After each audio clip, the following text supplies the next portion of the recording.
Disorder appears as something as mundane as a broken window.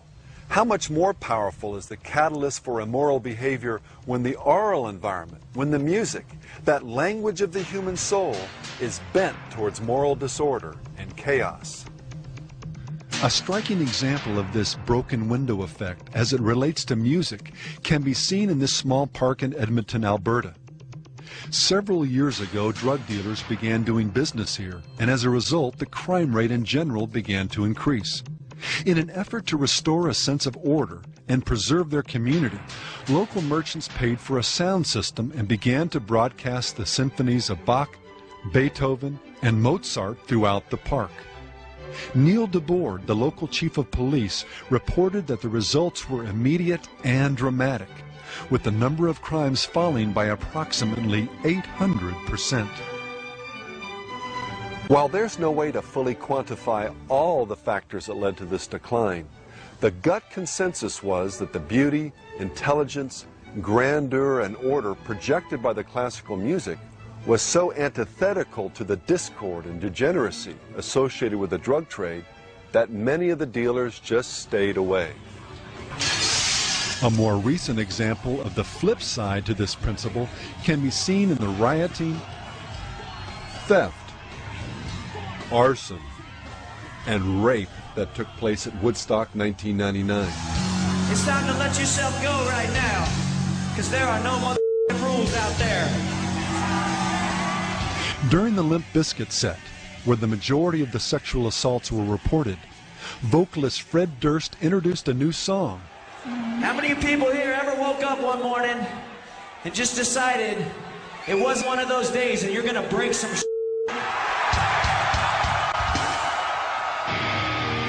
Well, this is one of them days, yo.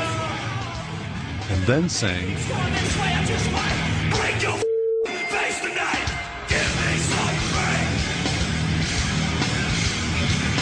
Give me some break. This chaos reached its crescendo the next night during the Red Hot Chili Peppers performance. While bass player Flea pranced about naked, and lead singer Anthony Kiedis urged women in the audience to do something so disturbing we can't even mention it here, an organization calling itself PAX, Latin for peace, distributed candles. So here, why don't you just take one as a souvenir for coming by? It was no small irony when these so-called peace candles were used to set fires that ultimately burned down a stage, 12 trailers, and brought 500 riot police onto the scene. Oh, cool, let me slip it in your fire. When asked by reporters about the pandemonium, concert promoter John Schur replied, "I can't give you an explanation. I guess they were kids blowing off some steam and it got out of hand." It's been well said, there are none so blind as those who refuse to see. Again, as with the young criminals we looked at earlier, we're not suggesting that the music and the atmosphere shaped by it were the sole cause of all the mayhem. The heat, high prices, and poor planning have all been trotted out as contributing factors. But to say that the moral anarchy intentionally promoted by this music was not a, if not the major factor, is to not only deny common sense and the broken window effect, it's to ignore a very basic aspect of human nature. If we stop to honestly think about it, we all know we have a bent towards doing the wrong things. Little children, for example, don't have to be taught how to be bad, how to be selfish or fight or get angry when they don't get their way. Parents have to work hard at teaching kids how to be good, how to develop the self-discipline necessary to not succumb to these very natural tendencies. And even as we grow older, again, if we're honest, we struggle. It's all too easy for us to become impatient or even angry over things as inconsequential as the flow of traffic. We're tempted to goof off at work, even though we know we'd be upset if someone did the same thing to us.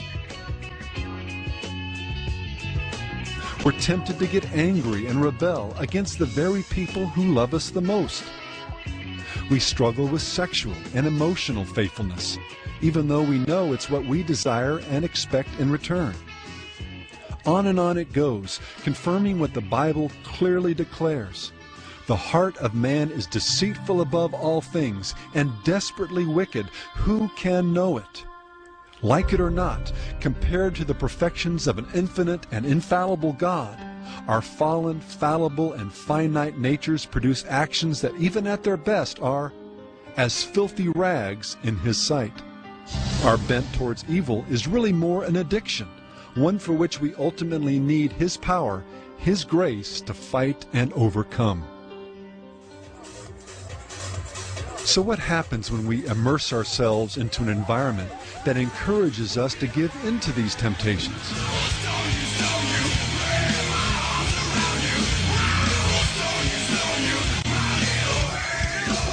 When we listen to and watch things, for example, that glorify sex, anger, and rebellion, suddenly it's not just the fires or the rapes or the looting that took place at Woodstock that begin to make sense.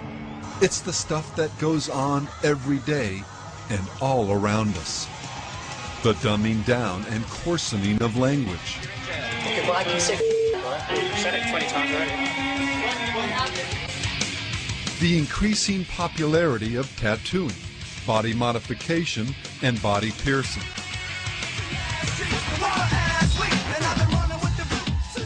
The erosion of any and all standards of modesty.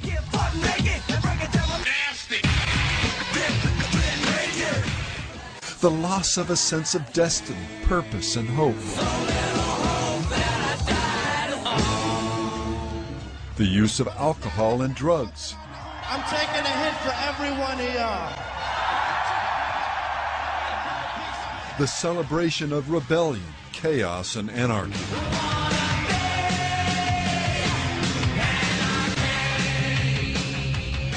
The assault on religion and moral absolutes. The growing fascination with death and the occult.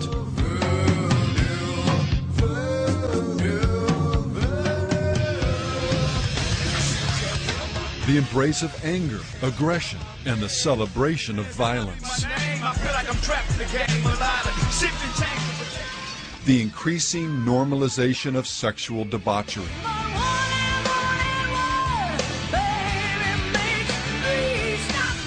The list drags on.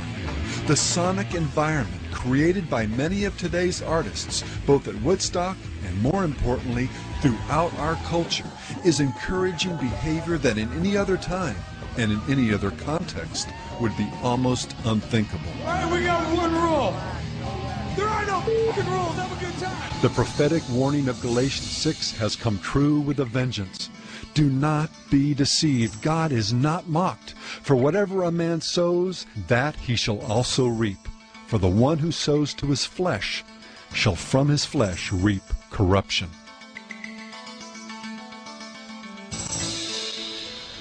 Billboard magazine got it exactly right when it acknowledged that popular music doesn't just reflect aspects of our society, which of course is the most common defense raised in support of the industry.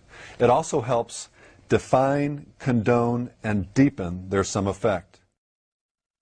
While the vast majority of us will never be inspired by popular music to kill or commit a crime or even to take our clothes off in public, we are nevertheless affected. Whether it's in our attitude towards sex, aesthetics, authority, intelligence, civility, language, beauty, on and on. The world we create for ourselves through our choices in music, along with other entertainments, goes into our hearts and minds and works, for good or ill, their subtle magic. And this is precisely why the clear warning God presents to us in Proverbs is echoed throughout the Bible. Watch over your heart, the things you listen to, watch and think about with all diligence, for out of your heart will flow the issues of life.